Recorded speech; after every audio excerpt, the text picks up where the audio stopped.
Hi hello welcome to my channel. ഇന്ന് ഞാനൊരു sweet ആയിട്ടുള്ള ഒരു റെസിപ്പിയാണ് നിങ്ങൾക്ക് വേണ്ടി ഷെയർ ചെയ്യുന്നത്. മത്തങ്ങ വെച്ച് നമുക്കൊരു ലഡ്ഡു ഉണ്ടാക്കാം, അല്ലെങ്കിൽ മത്തങ്ങ വിളയിച്ചതെന്ന് ഇതിനെ പറയും. അപ്പോൾ മത്തങ്ങ വെച്ച് നമുക്ക് എങ്ങനെ ഈ സ്വീറ്റ് ഡിഷ് ഉണ്ടാക്കാം നമ്മൾ ആലോചിക്കും, പക്ഷെ വളരെ എളുപ്പമാണ്.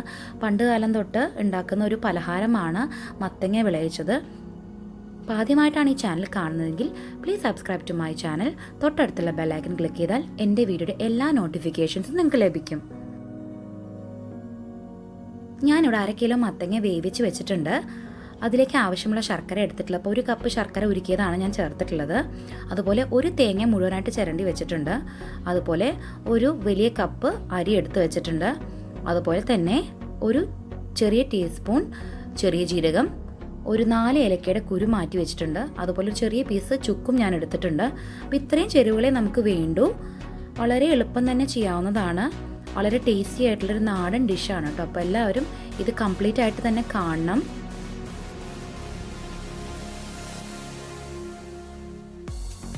ആദ്യം തന്നെ നമുക്ക് അരി വറുത്തെടുക്കാം. നമുക്ക് സാധാരണ ഒരു ഡ്രൈ പാനിൽ നമുക്ക് ഈ അരി നന്നായിട്ട് വറുത്ത് മാറ്റണം. പ്രത്യേകം ശ്രദ്ധിക്കണം, നമ്മുടെ തവിടുള്ള അരിയാണ് കുറച്ചും കൂടിയും നല്ലത്. അപ്പോൾ ഈ അരി നമുക്കൊന്ന് വറുത്തെടുക്കാം. കഴുകി വെച്ചിട്ടുള്ള അരിയാണ് കേട്ടോ, വൃത്തിയായിട്ട് കഴുകി ഉണക്കിയെടുത്ത അരിയാണിത്, അല്ലെങ്കിൽ അതിൽ കരടൊക്കെ കാണും. അപ്പോൾ ഞാനിത് ഒരു ഡ്രൈ ആയിട്ടുള്ളൊരു പാനിലിട്ട് വറുത്തെടുക്കാൻ പോവാണ്. വറുത്തെടുക്കുമ്പോൾ പ്രത്യേകം ശ്രദ്ധിക്കണത്, നമ്മൾ ഫുൾ ഫ്ലെയിമിലിട്ട് ഒരിക്കലും അരി വറുത്തെടുക്കരുത്, പെട്ടെന്ന് കരിഞ്ഞു പോകാൻ ചാൻസ് ഉണ്ട്. അപ്പോൾ എപ്പോഴും ഒരു ലോ ടു മീഡിയം ഫ്ലെയിമിൽ വേണം നമ്മൾ ഈ ഒരു അരി വറുത്തെടുക്കാനായിട്ട് പോകേണ്ടത്. കാരണം എന്താ വെച്ചാൽ പെട്ടെന്ന് കരിഞ്ഞ് പിടിക്കാനൊക്കെ ചാൻസ് ഉണ്ട്. അപ്പോൾ ഒരു മിനിറ്റ് കഴിയുമ്പോൾ തന്നെ നമ്മുടെ അരി പൊട്ടി പൊട്ടി വരാൻ തുടങ്ങും. അപ്പോൾ നമ്മളെപ്പോഴും നോക്കി നിൽക്കണം, കാരണം എപ്പോഴും ഇളക്കിയൊക്കെ കൊടുക്കണം. നമുക്ക് അരിയെല്ലാം വറുത്തെടുക്കാം. അപ്പോൾ ഞാൻ അരിയെല്ലാം വറുത്തെടുത്തിട്ട് നിങ്ങൾക്ക് കാണാം, അരിയെല്ലാം പൊട്ടി വന്നിട്ടുണ്ട്, ഒരു ലൈറ്റ് ബ്രൗൺ കളറിലേക്ക് മാറിയിട്ടുണ്ട്. അപ്പോൾ നമുക്കിത് തണുക്കാനായിട്ട് മാറ്റി വയ്ക്കാം.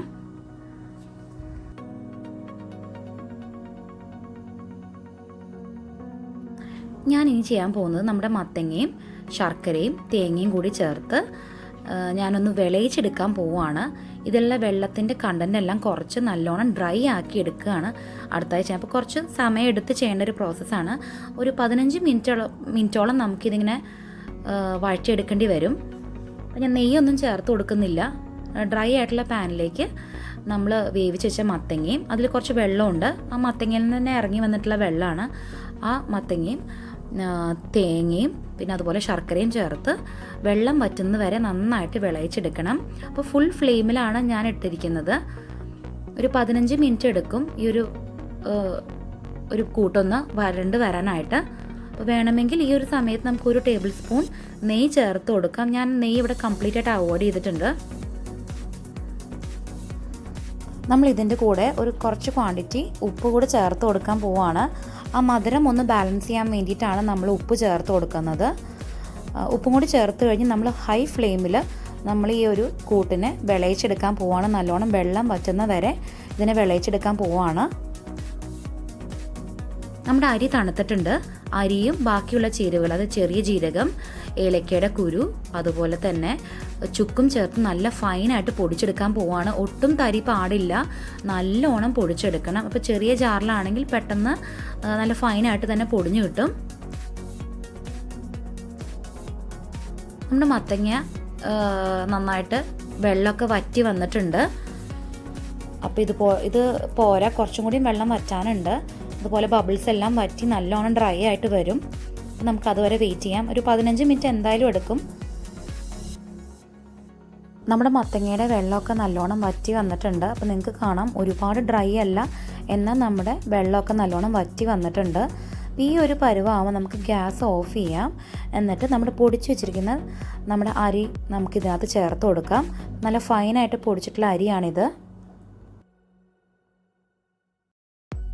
നമ്മുടെ വറുത്ത അരിയും ഇതിൻ്റെ കൂടെ ചേർത്തിട്ടുണ്ട്. അപ്പോൾ ഈ അരി ഈ ബാക്കിയുള്ള വെള്ളത്തിൻ്റെ കണ്ടനെല്ലാം വലിച്ചെടുക്കും. അപ്പോൾ കുറച്ചുകൂടി നമ്മുടെ ഈ ഒരു ചേരുവ കുറച്ചുകൂടി ഡ്രൈ ആയിട്ട് വരും. ചെറിയ ജീരകത്തിൻ്റെയും ഏലക്കായുടെയും അതുപോലെ തന്നെ ചുക്കിൻ്റെയും ഫ്ലേവർ വന്നു കഴിഞ്ഞപ്പോൾ ഇതിനൊരു പ്രത്യേക മണമാണ് കേട്ടോ ഈ ഒരു സ്വീറ്റിന് കൊടുക്കുന്നത്. അത് നമുക്ക് പറഞ്ഞറിയിക്കാൻ പറ്റില്ല. എപ്പോഴെങ്കിലും നമ്മളിത് ഉണ്ടാക്കി നോക്കുമ്പോഴാണ് ഇതിൻ്റെ ഒരു സ്വാദ് നമുക്ക് മനസ്സിലാവുക.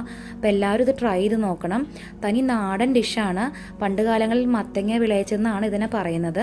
അപ്പോൾ നമ്മുടെ കുട്ടികൾക്ക് കുറച്ചും കൂടിയും അട്രാക്റ്റീവായിട്ടാണ് നമ്മളിതിനെ ചെറിയ ബോൾസായിട്ടൊക്കെ ഉരുട്ടിയെടുത്തൊരു ലഡു രൂപത്തിൽ കൊടുക്കുന്നത്. അപ്പോൾ ആവശ്യമാണെങ്കിൽ മാത്രം കുറച്ച് നട്ട്സും നെയ്യൊക്കെ ഇതിൽ ആഡ് ചെയ്യാം. നിർബന്ധമില്ല. അല്ലാതെ തന്നെ വളരെ ടേസ്റ്റി ആയിട്ടുള്ള ഡിഷാണ്. അപ്പോൾ എല്ലാവരും ഇത് ട്രൈ ചെയ്ത് നോക്കണം വീട്ടിൽ. ഇതിൻ്റെയൊക്കെ സ്വാദ് നമുക്ക് പറഞ്ഞറിയിക്കാൻ പറ്റില്ല. അപ്പോൾ ഈ വീഡിയോ ഇഷ്ടപ്പെട്ടാൽ എല്ലാവരും ലൈക്ക് ചെയ്യാൻ മറക്കരുത്. ഫ്രണ്ട്സ് ആൻഡ് ഫാമിലി ആയിട്ട് ഷെയർ ചെയ്യാനും ആരും മറക്കരുത്. ഇനിയും പുതിയ വീഡിയോയിലൂടെ നമുക്ക് കാണാം.